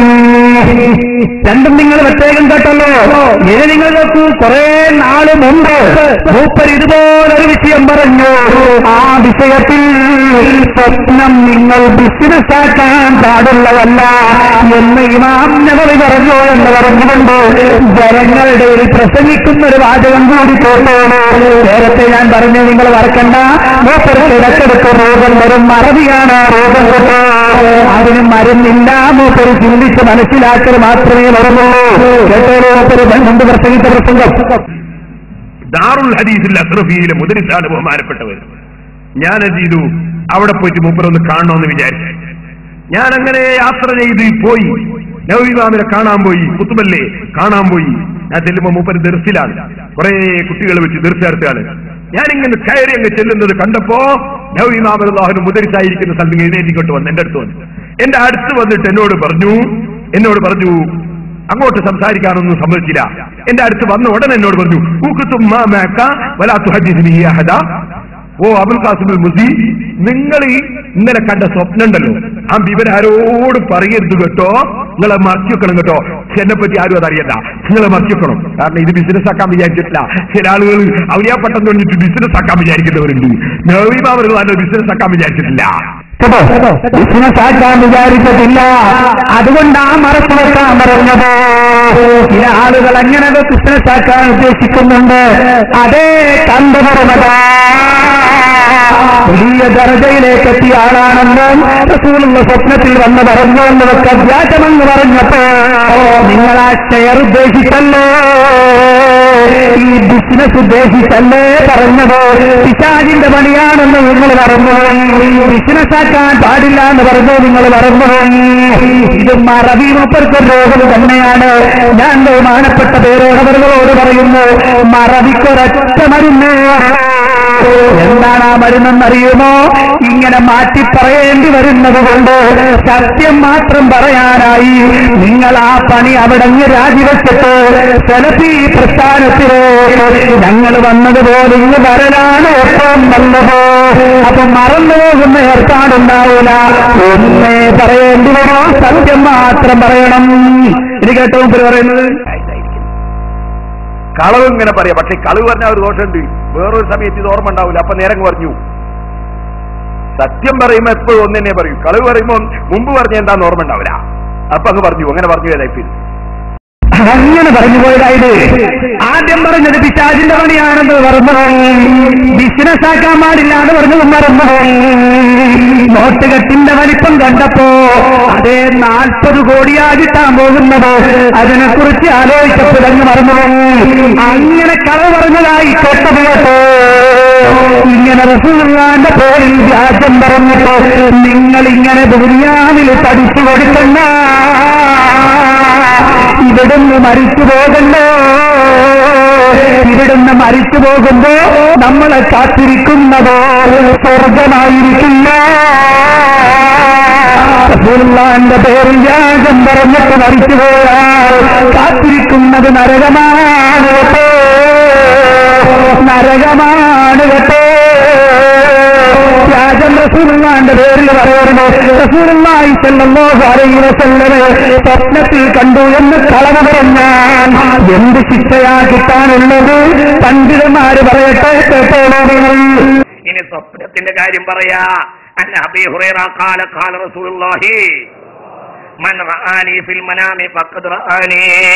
ആരെങ്കിലും എന്നെ സ്വപ്നത്തിൽ കണ്ടാൽ തീർച്ചയായും എന്നെ കണ്ടിരിക്കുന്നു. ഫഇന്ന ശൈത്താന ലാ യതമസ്സലു ഫീ സൂറത്തിഹി. എന്റെ സൂറത്തിൽ എന്റെ രൂപത്തിൽ ശൈത്താൻ വരികയില്ല. എന്നാലോ വമൻ കദബ അലയ്യ മുതഅമ്മിദൻ ഫൽയതബവ്വ മഖഅദഹു മിനൻ നാർ. അല്ലാഹുവിന്റെ ഹബീബിനെ സ്വപ്നം കണ്ടു നുണ പറഞ്ഞാൽ നരകോർപ്പ്. അല്ലാഹു കാക്കട്ടെ. അതോ അല്ലാഹു കാത്തിരക്ഷിക്കട്ടെ. ബഹുമാനപ്പെട്ട ഖാസിമി അവர்களെ, നിങ്ങൾക്കും ഇത് ബാധക കേട്ടോ, നിങ്ങൾക്കും ഇത് ബാധക. കാരണം 25,000 ഉറുപ്പികയ്ക്ക് വിറ്റത് നിങ്ങളല്ല. സ്വപ്നം വ്യാജം പറഞ്ഞിട്ട് വിൽക്കണ്ട, നിങ്ങൾക്കും ബാധകാണ്. അപ്പൊ റസൂലുള്ളാഹിന്റെ പേരിൽ റസൂലുള്ളാഹിനെ കണ്ടോ എന്ന് സ്വപ്നം കണ്ടോ എന്ന് വ്യാജം പറഞ്ഞാൽ നരകമുറപ്പാട്. നിങ്ങളെ ആലോചിച്ച് നോക്കണം. നിങ്ങളെ ഓരോരുത്തരും പറയാൻ ശ്രമിക്കുകയാണ്. എന്ത് പറയാൻ ശ്രമിക്കുന്നു? ഞാൻ ഇന്നലെ റസൂലുള്ളാഹിനെ സ്വപ്നം കണ്ടു, എനിക്ക് സ്വർഗത്തിൽ ഉന്നതമായ പദവിയുണ്ടെന്ന് റസൂലുള്ളാഹിനോട് പറഞ്ഞു എന്ന് കേരളത്തിൽ ഒരാൾ പറഞ്ഞാൽ ധിക്കരിക്കാൻ ഏത് വിഭാഗത്തിന് കഴിയുമേ? ആക്ഷേപിക്കാൻ ഏത് വിഭാഗത്തിന് കഴിയുമേ? നിങ്ങൾ പരീക്ഷത്തിന്റെ ശേഷമാരെ എന്തിനാ ചീത്ത വിളിക്കുന്നത്? എന്തിനാണ് അവരെ കളിയാക്കുന്നത്? അവരും ഇതുപോലെ സ്വപ്നം കണ്ടു എന്ന് പറഞ്ഞിട്ടാണ് പണിയെടുക്കുന്നത്. അതേ പേരോട് തന്നെ പറയുന്നു, മുടി നീട്ട് വളർത്തിയിട്ട് കുറെ പരീക്ഷത്തിലാണുകളോ റസൂലുള്ള പറഞ്ഞതിനെതിരല്ലോ. അവർ പറയാണ് ഞാനിന്നലെ റസൂലുള്ളാഹിനെ സ്വപ്നം കണ്ടു. റസൂലുള്ള എന്നോട് പറഞ്ഞു, നീ മുടി വളർത്തിക്കോ, നല്ല നീട്ടി അടിമവർത്തിക്കോന്ന് റസൂലുള്ള എന്നോട് പറഞ്ഞു. എന്നൊരാളെന്ന് പറഞ്ഞാൽ എന്ത് മറുപടി ഉണ്ടോ പറയാൻ? ഈ ജാതി സ്വപ്നം കണ്ടിട്ടോ നിങ്ങളിങ്ങനെ എന്തിനും തെളിവുണ്ടാക്കി കഴിഞ്ഞാൽ ആർക്കും എന്തും പറയാനല്ലോ, ആരും എന്തും പറയുന്ന അവസ്ഥയില് ഈ ദീന് കുട്ടിച്ചോറായി പോകുന്ന അവസ്ഥയല്ലേ, ഈ ദീന് നശിച്ചു പോകുന്ന അവസ്ഥയല്ലേ. ഇത് ഗൗരവമായിട്ടാണ് ഉണ്ടതല്ലോ. അതുകൊണ്ടാണ് സമസ്തയിലെ പണ്ഡിതന്മാര് പറയുന്നത്. നിങ്ങൾ കേട്ടോളൂ, നാളെ ഞാനൊരു മോതിരം കൊണ്ടുവരിക. മോതിരം കൊണ്ടുവന്നിട്ട് നിങ്ങളോട് പറയുന്നു, സഹോദരന്മാരെ, ഇന്നലെ ഞാൻ രാത്രി സ്വപ്നം കണ്ടു, നബി തങ്ങളെ സ്വപ്നം കണ്ടു, ഈ മോതിരം എനിക്ക് സ്വപ്നത്തിൽ തന്നതാണ്. എന്താ പറഞ്ഞൂടെ? സ്വപ്നത്തിന്റെ കള്ളക്കഥകൾ പറഞ്ഞു നടക്കുന്ന ആളുകൾക്ക് എന്തായാലും പറഞ്ഞൂടെ? ഇത് എല്ലാം പറയാമെന്ന സ്ഥിതി വന്നാൽ ആർക്കും എന്തും പറയാം. എന്തും പറയാമെന്ന സ്ഥിതി വന്നാൽ ആർക്കും എന്തും പറയാമല്ലോ. ഒരാളൊരു മോതിരം കൊണ്ടുവന്നിട്ട് പറയുന്നു, ഞാൻ ഇന്നലെ സ്വപ്നം കണ്ടതാണ്, ഇത് റസൂലുള്ളാഹിന്റെ മോതിരമാ, റസൂലുള്ള എനിക്ക് എന്നെ ഏൽപ്പിച്ചതാ, പിന്നെടുത്തൊരു മോതിരമുണ്ടോ നീ എടുത്തോളൂ, അത് എന്റെ മോതിരമാണെന്ന് റസൂലുള്ള പറഞ്ഞിട്ടുണ്ടോ എന്ന് പറഞ്ഞുകൊണ്ട് ഒരാൾ ആ മോതിരം എടുത്താൽ നിഷേധിക്കാൻ നിങ്ങൾക്ക് സാധിക്കുമോ? നിഷേധിക്കാൻ സാധിക്കുകയില്ലല്ലോ. അതുകൊണ്ടാണ് ഞങ്ങൾ പറഞ്ഞത്, അങ്ങനെ റസൂലുള്ളാഹിനെ സ്വപ്നം കാണുന്ന പതിവ് വേണ്ട. റസൂലുള്ള അങ്ങനെ ചെയ്ത റസൂലുള്ളാഹിന്റെ സഹാബത്തിന് അങ്ങനെ അറിയില്ല. അവരാരും ഇങ്ങനെ സ്വപ്നം കണ്ടു എന്ന് പറഞ്ഞിട്ട് ഓരോ സംഗതികളുമായി വന്ന ചരിത്രമില്ല. ഇത് നിങ്ങൾ കേൾക്കണോ? ഈ പേരോട് അബ്രഹ്മാസക്കാരുണ്ടല്ലോ, മൂപ്പര് പറയാണ് ആരോട്? ഈ കേക്കാരോട്, ഞങ്ങൾക്കൊരു മുടി കിട്ടിയിട്ടുണ്ട്, ഞങ്ങള് ആ മുടി റസൂലുള്ളാഹിനെ സ്വപ്നം കണ്ടിട്ട് കൊണ്ടുവന്ന് തന്നതാണ്. ഒരറബി വന്ന് പറഞ്ഞതാ, നിങ്ങളും വേണമെങ്കിൽ സ്വപ്നം കണ്ടോളൂ, ഒരു മുടി എവിടെ നിന്ന് ഒപ്പിക്കാൻ, നിങ്ങളും കണ്ടോളി. മൂപ്പര് പറഞ്ഞു, കേട്ടോ നിങ്ങള്? ഇനി ഇതിനെ നേരിടണം. അത് SKSSFകാർക്ക് ഞാൻ പറയുന്നു, നിങ്ങളൊരു സംഘടന എന്ന നിലക്ക് നിങ്ങൾ ഇതിനെ നേരിടാൻ വേണ്ടി ശ്രമിക്കുന്നത് നിങ്ങളുടെ സംഘടനയുടെ നിലനിൽപ്പിന് അത്യാവശ്യമാണ്. അതിന് നിങ്ങൾ വേണ്ടത് ഇതുപോലെ ഒരു അറബിയെ സ്വാധീനിക്കുക. എന്നിട്ട് ബഹുമാനപ്പെട്ട സൈനുദ്ദീൻ മുസ്ലിയാരെ സംബന്ധിച്ചും ഇതുപോലെ ഒരാളെ കൊണ്ടിവിടെ കൊണ്ടുവന്ന് പറയിപ്പിക്കലാണ് അതിന് ഏറ്റവും നല്ല പരിഹാരം. കണ്ടോ? അത് ഒരു കാര്യം ഉറപ്പായി, തലക്ക് സുഖമില്ലാത്ത തോന്നിയതുപോലെ പലതും വിളിച്ചു പറയുന്ന ഡോക്ടർ അല്ലെന്ന് പറഞ്ഞൊരു അറബിയെ കൊണ്ട് സാന്ത്വനത്തിൻ്റെതാണ് നിങ്ങൾ പറയിപ്പിച്ചതായി ഇപ്പൊ ഈ കേക്കാർക്ക് ഓർക്കും. നിങ്ങളും പറയിപ്പിച്ചോളി, ഇങ്ങൾക്കും കിട്ടൂലോ. പക്ഷേ അവരങ്ങനെ പറയിപ്പിക്കുന്നവരല്ല, പറയിപ്പിക്കുന്നവരായിരുന്നെങ്കിൽ നിങ്ങളെക്കാൾ മുമ്പ് ഹസ്രജി എന്ന് പറയപ്പെടുന്ന ഈ വിഭാഗത്തെ കണ്ടവരിവരാ. അവിടെയാണ് ആദ്യം വന്നത്. പക്ഷെ അവരങ്ങനെ പറഞ്ഞില്ല. കാരണം എന്താണെന്നറിയോ? പറയാതിരിക്കാൻ ഒരറബിയെ കൊണ്ടുവന്ന് പറയിപ്പിച്ചാൽ ഈ കേരളത്തിലെ ജനങ്ങൾ വിശ്വസിക്കുമെന്ന മന്ദൻ വിശ്വാസം വെച്ച് പുലർത്തുന്ന പേരോട്ടുകാരാ, അദ്ദേഹത്തിന് തക്ബീർ വിളിക്കുന്ന ഓട്ടിക്കാരോ, നിങ്ങൾ അറിയേണ്ടത് നിങ്ങളെപ്പോലെ മണ്ടന്മാരല്ല കേരളത്തിലെ മുസ്ലിമീങ്ങൾ എന്നറിയണം. ഇങ്ങനെ ഒരറബിയല്ല, 1000 അറബിമാർ എന്ന് പറഞ്ഞാൽ റസൂലുള്ളാഹിന്റെ പേരിൽ വ്യാജമാണ്. അത് തെറ്റാണെന്ന് പറയാനുള്ള സങ്കൂറ്റവും ആദർശബുദ്ധിയും വിജ്ഞാനവും കേരളത്തിലെ മുസ്ലിമീങ്ങൾക്കുണ്ട് എന്ന കാര്യം പേരോട്ടുകാരൻ മറക്കണ്ട. ഇങ്ങനെ പറഞ്ഞാലുള്ള സ്ഥിതി എന്താ? നിങ്ങൾ ഏതായാലും ഔട്ടായി, നിങ്ങൾ ബാക്കിയുള്ളവരെ കൂട്ടി ഔട്ടാക്കേണ്ട ശ്രമമാണ്. ഇതാ കാശ്മീറുകൾ പറയുന്നു, അങ്ങനെ പറയിപ്പിച്ചാലുള്ള പ്രശ്നം എന്താ? അതേ കാശ്മീറുകൾ പറയുന്നു, കേട്ടോളൂ. റസൂലുള്ളാഹിന്റെ പേരിൽ നുണ പറഞ്ഞാൽ യക്ഫുറു മുതഅമ്മിദുഹു ഇൻദ ബഅദി അഹ്ലിൽ ഇൽമി. ചില മഹാപണ്ഡിതന്മാരുടെ അഭിപ്രായ പ്രകാരം കുഫ്ർ വരെ വരും. അല്ലാഹു കാക്കട്ടെ. ഞാൻ പറയല്ല, ഈ ഹദീസിന്റെ വ്യാഖ്യാനത്തിൽ ഫത്ഹുൽ ബാരി മനസ്സിലായോ പറഞ്ഞത്? നമ്മളിവിടെ പറയാനുള്ള കാരണം മനസ്സിലായില്ലേ? നമുക്കിതിൽ ഒരു താല്പര്യമല്ല, വിഷയം ഇങ്ങനെയൊന്നും ആവാതിരിക്കട്ടെ. അതിന് ഓരോ സമയത്ത് ഓരോ മുടി ഓരോ പ്രശ്നം കൊണ്ടുവരും. എന്താ ചെയ്യും? ഇതൊന്നും ആവൂലെന്ന് വിചാരിച്ചിരുന്ന പിന്നെ ഇനി അടുത്ത് ഇതൊക്കെ കിട്ടണമോലെ പുതിയത് വരും, എന്തെങ്കിലും കൊണ്ടുവരും, ഒരു പ്രശ്നം ഉണ്ടാക്കണം. എന്താ ചെയ്യുക? മുഅ്മിനീങ്ങളെ, ഇവിടെ ചില മഹാന്മാരായ പണ്ഡിതന്മാർ കുഫ്ർ വരെ വരുമെന്ന് പറഞ്ഞിട്ടുണ്ട്. ഹബീബിന്റെ മേൽ കെല്ലിക്കുട്ടി നുണ പറഞ്ഞാൽ അല്ലാഹു നമ്മളെ കാക്കട്ടെ. കേട്ടോ പേരോട് എന്താ കാര്യം? ഇങ്ങനെ ഒരാളെ കൊണ്ട് പറയിപ്പിച്ച റസൂലുള്ളാഹിന്റെ പേര് കള്ളം പറഞ്ഞാൽ കുഫ്റുവരും നിങ്ങൾ പുറത്തു പോകും. അതുകൊണ്ടാ പറയിപ്പിക്കാത്തത്. നിങ്ങൾക്ക് കുഫ്റിനെ പേടിയില്ലല്ലോ, നിങ്ങൾക്ക് നരകത്തെ പേടിയില്ലല്ലോ, നിങ്ങൾക്കാകെയുള്ളത് സമ്പത്ത് കിട്ടണമെന്ന് ആഗ്രഹമേ ഉള്ളൂ. നിങ്ങൾക്കാരെക്കുറിച്ചും എന്തും പറയാമല്ലോ, ആരെക്കുറിച്ചും എന്തും പറയാം.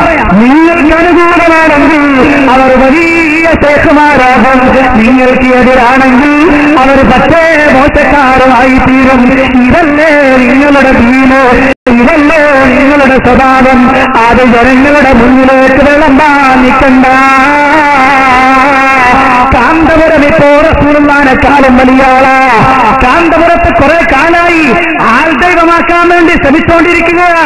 ഞാൻ വളരെ ശക്തമായി വിശ്വസിക്കുന്നു, കാന്തപുരം ആർക്കോ പൈസ കൊടുത്തിട്ട് അല്ല, അവരുടെ കൂട്ടത്തിൽ ഇന്നലെ വരെ രംഗത്തില്ലാതിരുന്ന ഒരാളെ പ്രത്യേകം പൈസ കൊടുത്ത് മയക്കിയെടുത്തിട്ട് അയാളെ കൊണ്ട് കാന്തപുരത്തിന്റെ മതിൽ പറയിപ്പിക്കുകയാ. അയാൾ ഒരിക്കൽ പറഞ്ഞു, കാന്തപുരം എന്ന് പറഞ്ഞാൽ ആരാ നിങ്ങൾക്കറിയോ? റസൂലുള്ളാഹിന്റെ റൗള ശരീഫ് റസൂലുള്ളാഹിനെ കാണാൻ വരുന്ന ആളുകൾക്ക് ടിക്കറ്റ് കൊടുക്കുന്ന ആളാ, സ്വർഗത്തിലേക്ക് കിടക്കാൻ ടിക്കറ്റ് കൊടുക്കുന്നയാളാ. മാത്രമല്ല റസൂലുള്ളാഹി സ്വല്ലല്ലാഹു അലൈഹി വസല്ലം കാന്തപുരത്തെ ഏറ്റവും ഇഷ്ടപ്പെടുന്ന ആളാ. പറഞ്ഞു പറഞ്ഞു പറഞ്ഞ് ഇപ്പോഴാ ചെങ്ങായി എവിടെ എത്തിയെന്നറിയോ നിങ്ങള്? ആ മനുഷ്യൻ ഇപ്പോൾ എവിടെ എത്തിയെന്നറിയോ? കാന്തപുരം അറിയാതെ ഇവിടെ ഒന്നും നടക്കൂലാത്രേ. കേട്ടോ നിങ്ങള്? 2 ദിവസം മുമ്പ് മഅദനിൽ നിന്ന് ഇഹ്യാ ഉലൂമുദ്ദീൻ ക്ലാസ് എടുത്തു. അല്ലാഹു അങ്ങനെയുള്ള വലിയ വലിയ മഹാന്മാരെ നമ്മുടെ നാട്ടിലേക്ക് കൊണ്ടുവരാൻ, നമ്മുടെ നേതാക്കന്മാർ ബഹുമാനപ്പെട്ട എ.പി. ഉസ്താദ്, അതുപോലെ തന്നെ ബഹുമാനപ്പെട്ട ഖലീൽ തങ്ങളുടെ അവസ്ഥ പറഞ്ഞാലും എ.പി. ഉസ്താദാണ് അവരുടെയും വളർച്ചയ്ക്ക് കാരണം. സയ്യിദന്മാർ അല്ലാഹു വലിയവരാക്കിയിട്ടുണ്ട്. എങ്കിലും ഇങ്ങനെയുള്ളൊക്കെ വേദിയിലേക്ക് തങ്ങളെ കൈപിടിച്ചത് ഉസ്താദ് തന്നെയാണ്. ഏത് നന്മ ഇപ്പൊ നടക്കുന്നുണ്ടോ സുന്നത്ത് ജമാഅത്തിന്റെ പേരിൽ, അതിൽ നിന്നൊരു വിഹിതം ഉസ്താദിന്റെ ഏടിലുണ്ടായിരിക്കും. അല്ലാഹു ആ നേതൃത്വത്തിന് ദീർഘായുസ് നൽകുമാറാകട്ടെ. ഉസ്താദ് അറിയാതെ ഞാൻ അള്ളാഹു താല ഇവിടെ ജീവിക്കുന്നില്ല. ഉസ്താദ് അറിയാതെ നീ അള്ളാഹു ഇവിടെ ഒന്നും നടത്തൂല. ഉസ്താദ് അറിയാതെ അള്ളാഹുവിന് ഇവിടെ ഒന്നും നടത്തൂല. അടുത്ത ഉസ്താദിനെ ബന്ധപ്പെടാതെ ഇവിടെ ഒരു സുന്നി ഒരു ഇബാദത്ത് ചെയ്യാൻ കഴിയില്ല. ഉസ്താദിനെ ബന്ധപ്പെടാതെ ഇവിടെ ഒറ്റ കുഞ്ഞിനൊരു ഇബാദത്തും ചെയ്യാൻ പറ്റൂല. ആരായാണ്? ഏതാളെ കുറിച്ചാണ് നിങ്ങൾ പറയുന്നത്? അല്ലാഹുവിന്റെ റസൂൽ സല്ലല്ലാഹു അലൈഹി വസല്ലമയേക്കാൾ മുസ്ലിമീങ്ങൾക്ക് ഏറ്റവും വലിയ ആളാണത്രേ ഇയാള് എന്നല്ലേ പറഞ്ഞതിന്റെ അർത്ഥം? അല്ലാഹുവിന്റെ റസൂൽ സല്ലല്ലാഹു അലൈഹി വസല്ലമയ്ക്ക് പോലുമില്ലാത്ത വിശേഷണം, റസൂലുള്ളാഹിക്കില്ലാത്ത വിശേഷണമാ കാന്തപുരത്തിന് വെച്ചുകൊടുത്തത്. ഇയാള് കാന്തപുരത്തിന്റെ ബിനാമിയ പൈസ കൊടുത്തിട്ട് പറയിപ്പിക്കുന്ന ഇയാളെ കൊണ്ട് കാന്തപുരത്തിന് ഡയറക്റ്റ് വരാൻ പറ്റാത്തതുകൊണ്ട് ഇയാളെ കൊണ്ട് പറയിപ്പിക്കുന്നതാണ് ഈ കേൾക്കുന്നതെന്ന് പ്രിയപ്പെട്ടവരോ.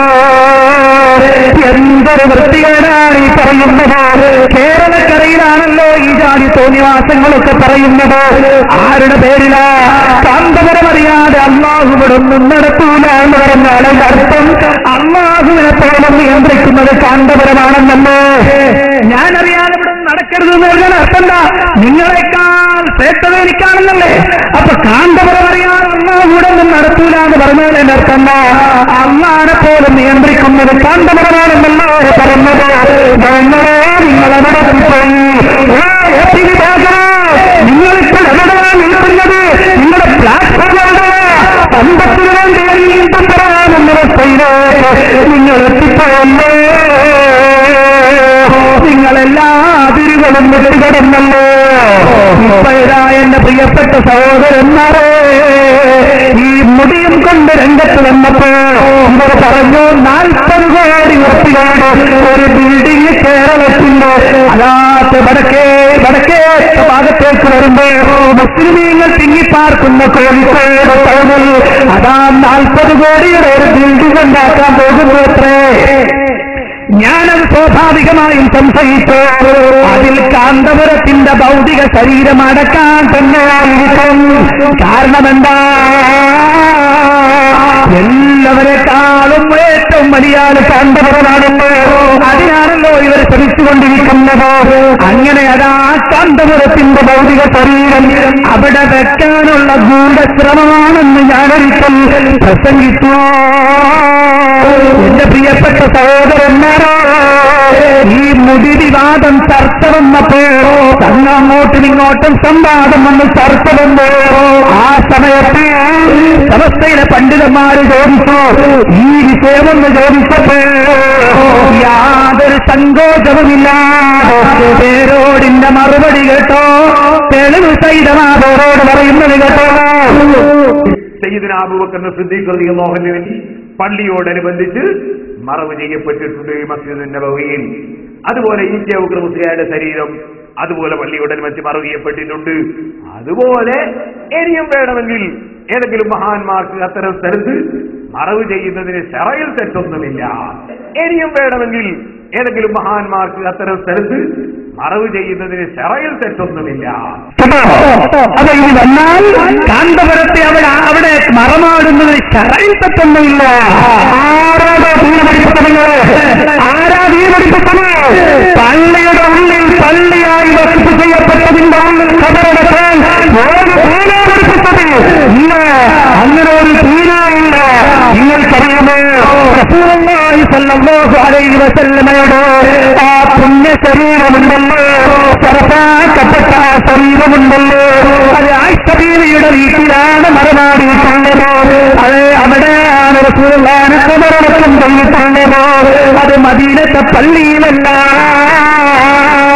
അതിനുശേഷം സയ്യിദുനാ അബൂബക്കർ സിദ്ദീഖ് റളിയല്ലാഹു അൻഹു ആ പ്രവാചകന്റെ സഹചാരിയായിരുന്ന അബൂബക്കർ സിദ്ദീഖ് റളിയല്ലാഹു അൻഹുവിനെയും ഖബറടക്കിയിട്ടുള്ളത് മദീനത്തെ പള്ളിയിലല്ല, ആയിഷ ബീവി റളിയല്ലാഹു അൻഹയുടെ വീട്ടിലാണ്. അതേ സ്വഹാബത്തിന്റെ കാലത്ത് അങ്ങനെ വന്നു, താബീഈങ്ങളുടെ കാലത്ത് അങ്ങനെ വന്നു. അതാ മദീനയിൽ പള്ളി വിപുലീകരിക്കുന്ന സമയത്ത് വലിയ കെട്ടുകെട്ടി അടങ്ങ് തിരിച്ചു. അത് പള്ളിയിൽ ഉൾപ്പെടാതിരിക്കാൻ വേണ്ടി ചർച്ച നടന്നു. അങ്ങനെ അതാ ഇന്ന് മദീനത്തെ മസ്ജിദ് കാണുന്ന ആ പള്ളിയുടെ ഉള്ളിൽ അത് വന്നെങ്കിലും പ്രത്യേകമായി കെട്ടിത്തിരിച്ചുകൊണ്ട് അത് പ്രത്യേകം ഒരു മൂലയിലേക്ക് മാറ്റിയിട്ടല്ലോ ഇരിക്കുന്നത്. മദീനയിൽ പോകുന്നവർക്ക് അറിയാമല്ലോ.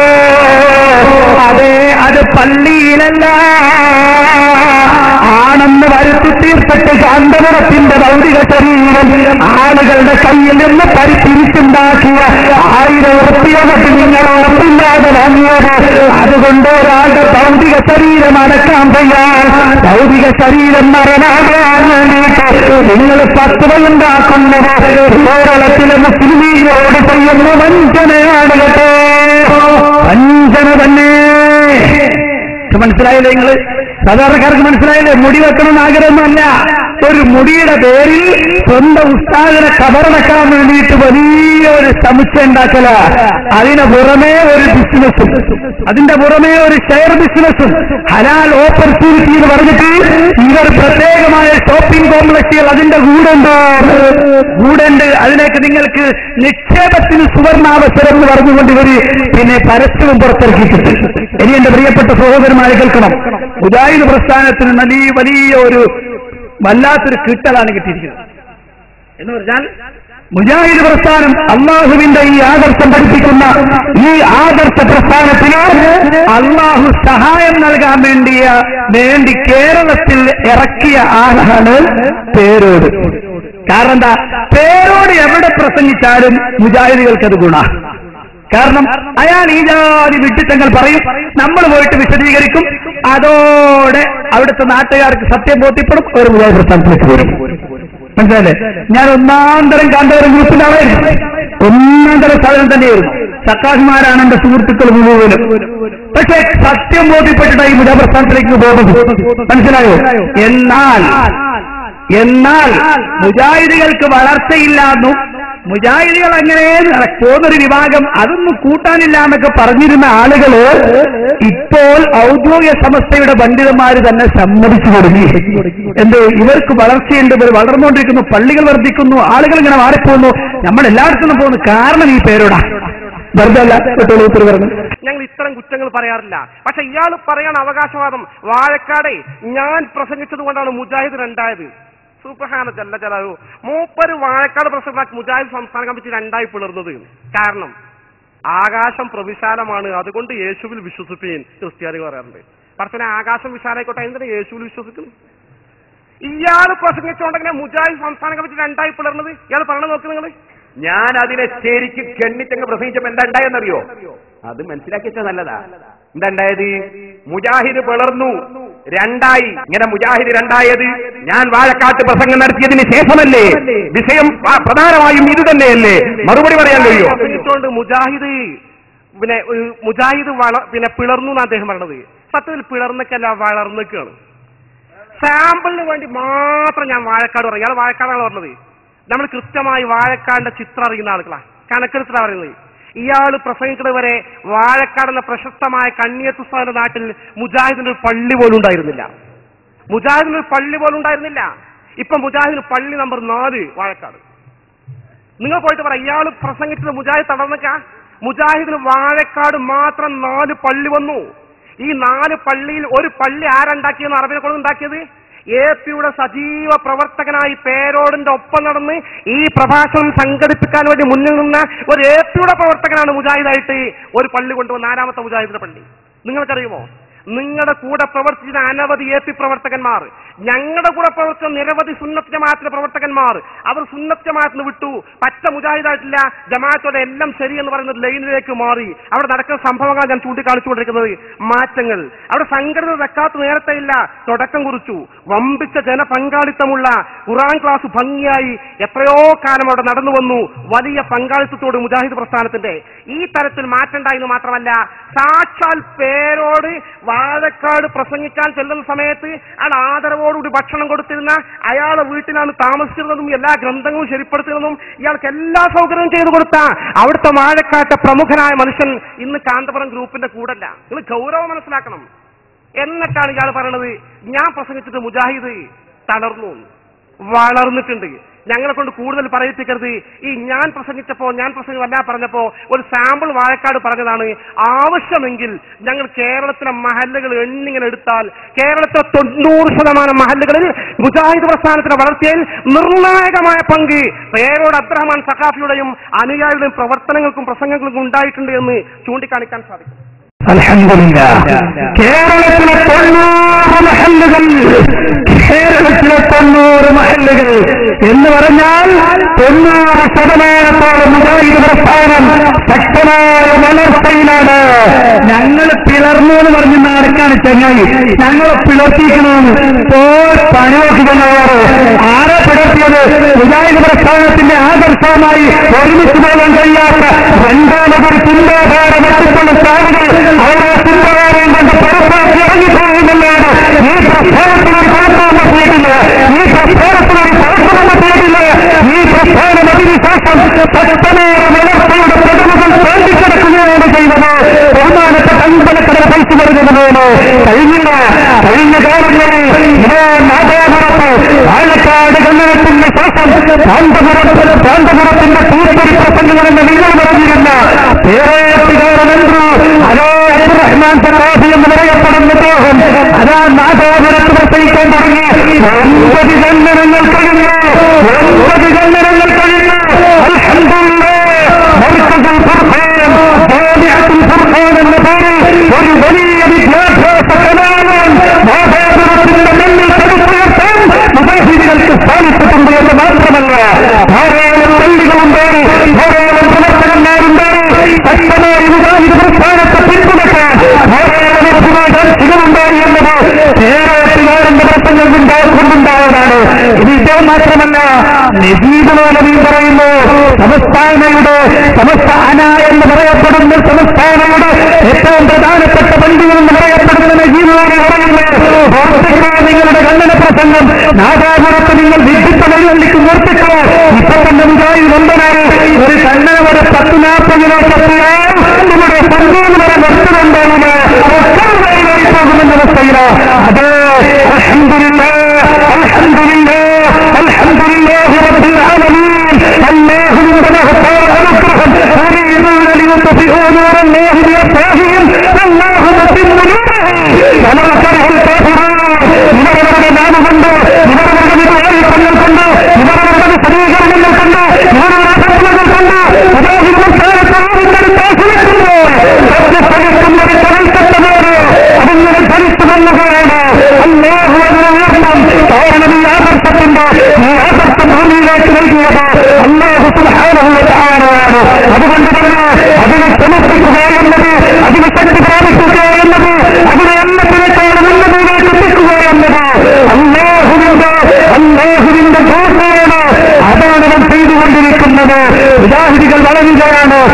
ഈ നാട്ടുകാരോട് ഞാൻ പറയുമ്പോൾ പഠിക്കുക, നിങ്ങൾ റിസൈറ്റ് പഠിക്കണം, നിങ്ങൾ പഠിച്ചുകൊണ്ട് അല്ലാഹുവിന്റെ ദീനിനെ തിരിച്ചറിയുകയും ഈ പണ്ഡിതന്മാരുടെ വിഷയങ്ങൾ മനസ്സിലാക്കണം.